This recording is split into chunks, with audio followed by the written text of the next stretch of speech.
ये तो एक समाज सेवा का हिस्सा है और भगवान ने मेरे को इतना सक्षम बनाया है कि भाई मैं समाज के किसी एक छोटे से तबके की मदद कर सकूं।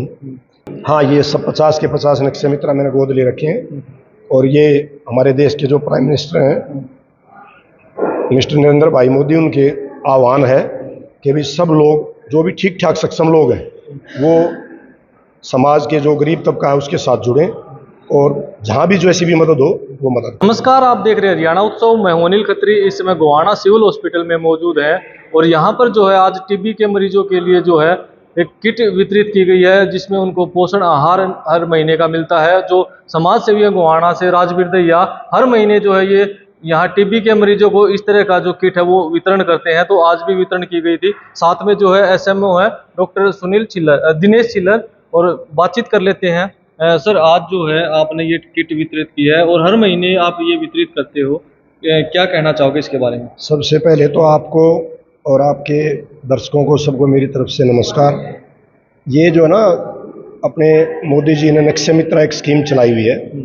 जो हमारे टीबी के मरीज़ हैं उसको हरियाणा सरकार और भारत सरकार की तरफ से दवाइयाँ मुफ्त दी जाती हैं और जो नक्शे मित्र अडॉप्ट करते हैं उनको जितना भी पौष्टिक आहार है वो अपनी तरफ से हम फ्री गिफ्ट देते हैं और कोशिश करते हैं कि भाई भगवान समय समय पे इनको ठीक समय पे हमारे से दिलवाता रहे। और हर महीने की, क्योंकि आज ये इसलिए नई शुरू की हमने, पहले जो मेरे नक्शे मित्र थे 50 वो पूरे हो गए, उनका कोर्स कंप्लीट हो गया और वो तकरीबन मेरी जो रिपोर्ट के अनुसार वो तकरीबन स्वस्थ हो गए। तो आज से नया बैच शुरू हुआ है। इसके लिए आज हम इसलिए हमने नई तारीख का वो किया, नहीं तो 9 और 10 तारीख को ऑलमोस्ट उनको खाना देते थे। तो ये नया बैच आज से शुरू किया है और 50 के करीब मरीज़ हैं मेरे पास दोबारा। और मैं 1 साल तक, 9 महीने 10 महीने, जब तक सरकार इनका इलाज करेगी तब तक मैं इनको फ्री खाना देता रहूँगा। और भगवान से साथ में प्रार्थना करता हूँ ये जल्दी स्वस्थ हो और ये हमारे साथ मुख्य धारा में आए। तो आप अपनी तरफ से इनको गोद लिए हुए हैं? हाँ, ये सब 50 के 50 नक्शे मित्र मैंने गोद ले रखे हैं और ये हमारे देश के जो प्राइम मिनिस्टर हैं मिस्टर नरेंद्र भाई मोदी, उनके आह्वान है कि भी सब लोग जो भी ठीक ठाक सक्षम लोग हैं वो समाज के जो गरीब तबका है उसके साथ जुड़ें और जहाँ भी जो ऐसी भी मदद हो वो मदद करें। तो ये सब गांव-गांव में जाकर स्वास्थ्य कैंप आप लगा रहे हो और यहाँ सिविल हॉस्पिटल में इस तरह से ज़रूरतमंद जो मरीज हैं उनको ये किट वितरित कर रहे हो। ये इस तरह से किस तरह की मुहिम आप लोग चला रहे हैं? नहीं, ये तो एक समाज सेवा का हिस्सा है और भगवान ने मेरे को इतना सक्षम बनाया है कि भाई मैं समाज के किसी एक छोटे से तबके की मदद कर सकूं। तो ये हमारे परिवार का एक हिस्सा है मुहिम का कि भाई हम हर टाइम लगे ही रहते हैं। मैं कभी गौशालाओं में, तो कभी धर्मशालाओं में, कभी मंदिरों में, कभी हेल्थ कैंप के ज़रिए, कभी स्कूलों में बच्चों को, कभी नक्शे मित्रा के ज़रिए, कभी किसी और साथ उसके ज़रिए। ये तो एक समाज का हमारा हिस्सा है, हमें सबको लग कर ये काम करने चाहिए। और मैं तो आपके माध्यम से भी, उससे भी, जो समाज के जो भी लोग हैं थोड़ा सा जिनका गुजारा ठीक ठाक है, मैं सबको इस बात के लिए हाथ जोड़कर गुजारिश करता हूँ कि वो जो निचले तबके के लोग हैं उनको अपने साथ लेकर के चलें और ताकि देश स्वस्थ हो और शिक्षित हो और एक भारत महान ताकत बने। और स्वस्थ होगा तो शिक्षित होंगे और शिक्षित होगा तो महान होंगे। तो मेरी तो ये आप गाँव में रोजाना जो आप कैंप लगा रहे हैं, क्या लक्ष्य लेकर चल रहे हैं? कोई लक्ष्य नहीं है मेरे को। तो जो ना, ये हेल्थ डिपार्टमेंट ने एक्चुअली अप्रोच किया था, मेरा कोई बहुत ज़्यादा उस तरफ मुझे नहीं पता था। मेरे को तो हमारे जो सीएमओ, डिप्टी सीएमओ, उन्होंने मेरे को कहा था कि भाई ऐसे ऐसे है ना जी, हमारे को दिक्कत है दवाइयों की, भाई आप हमारे को दवाइयाँ दे सकते हो। मैंने कहा जी बताओ क्या क्या स्कीम। उन्होंने मेरे को स्कीम समझाई।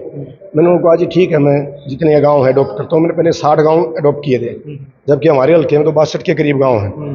तो मैंने उनको फिर कहा अभी जब ये कैंप हो जाएंगे तो और भी कहीं बाहर आप लगाना चाहते हो। कई दिन पहले मेरे को एसएमओ मुरला ने रिक्वेस्ट की थी, तो उन्होंने मेरे से कुछ मेडिसिन एक्स्ट्रा एरिया के लिए भी मांगी थी, मैंने वो भी उनको दी है। अभी मैं सैनीपुरा में जिस दिन मेरा कैंप था उस दिन उन्होंने मेरे से रिक्वेस्ट करी थी, तो कुछ बड़ौदा हल्के के विलेज के लिए उन्होंने मेरे से मांगी थी, तो भी मैंने उनको दी। तो ये सब कोरोना काल में भी आपने बहुत मदद की लोगों की। उस टाइम पे भी आपने जो गैस के, ये ऑक्सीजन के सिलेंडर थे और भी बहुत सारी जो दवाइयाँ थी, जिस तरह से मदद हो पाई।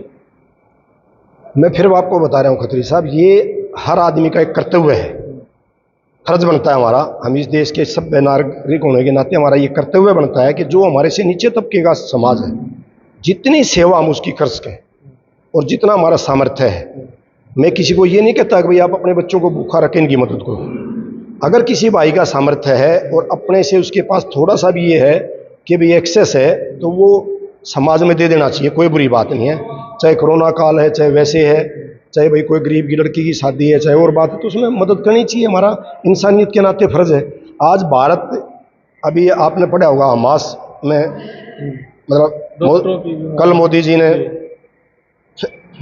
एड भेजी है। तो भारत तो एक ऐसा देश है जहाँ हम दुश्मन भी मरता हो तो उसको भी सोचते हैं कि ये जिंदा रहना चाहिए। तो हमारे तो संस्कार इस टाइप के हैं, तो हमें तो मदद करनी ही चाहिए, उसमें कोई दिक्कत नहीं है। तो भारत की संस्कृति के अनुसार है ये, और हम हिंदू हैं, हिंदुओं की तो संस्कृति है कि भाई हम मदद करते हैं। जी, एसएमओ साहब हैं, चिल्लर साहब, क्या कहना चाहोगे जिस तरह से जो है राजवीर भैया जी यहाँ पीछे 8-9 महीने से वितरित कर रहे थे, अब नया बैच शुरू हुआ है ये टीबी के मरीजों का। अभी जैसे भैया साहब ने बताया कि जो प्रधानमंत्री जी हमारे नरेंद्र मोदी जी के टारगेट दिया है हमें 2026 तक हमें टीबी मुक्त करना है भारत को। और टीबी मुक्त के अंदर हमारे जो 2-3 अप्रोच हैं, एक पहली अप्रोच तो एक जो इनका अर्ली डायग्नोसिस, जिसमें कि ट्रीटमेंट के लिए जैसे हमारे यहाँ पर भी अब फास्ट ट्रीटमेंट के लिए मशीन्स आ गई हैं। और दूसरा है अनइंटरप्टेड ड्रग सप्लाई, कि जो भी एक पेशेंट को हम रजिस्टर करते हैं तो उसकी पहले जो पूरा कोर्स है वो उसका रजिस्टर्ड हो जाता है कि उसकी दवाइयाँ बीच में ना छूटे। और तीसरा एक उन्होंने समाज के साथ एक अपील की थी कि आप जितना भी आपका सामर्थ्य है उसके हिसाब से आप उन मरीजों को गोद लें। गोद लेने का मतलब ये है कि उन्होंने एक डाइट प्लान किया है कि उस डाइट के अंदर जो इस तरह से प्रोटीन, एक्सेस प्रोटीन डाइट है, वेजिटेबल डाइट है, वेजिटेरियन, उसको आप गोद लेंगे। तो ताकि जो बेसिकली हमने देखा है कि जो टीबी है वो एक गरीब तबके में ज़्यादा है, जो कि पहले ही कंप्रोमाइज स्टेज पे थे, बाद में टीबी ने ही पकड़ लिया। तो उनको एक तरह से उस चक्रव्यूह से निकालने के लिए, ताकि अपनी सेहत ठीक कर सके और जो प्रॉपर दवाइयाँ ले रहे हैं उनका असर आ सके, तो उसके हमने आह्वान किया था और उसमें हमें काफ़ी हेल्प मिली है। राजवीर दहिया जी ने हमारे ऑलमोस्ट सारे पेशेंट ही गोद ले लिए हैं गोवाना के, और पहला बैच जो है ना हमारा वो ठीक होकर जा चुका है, और टचवुड हमारी उसमें कोई कैजुअलिटी नहीं है, सभी स्वस्थ हो गए हैं। और आज हमारे पास नए जुड़े हैं, तो उनका भी आज से हमने स्टार्ट कर दिया है।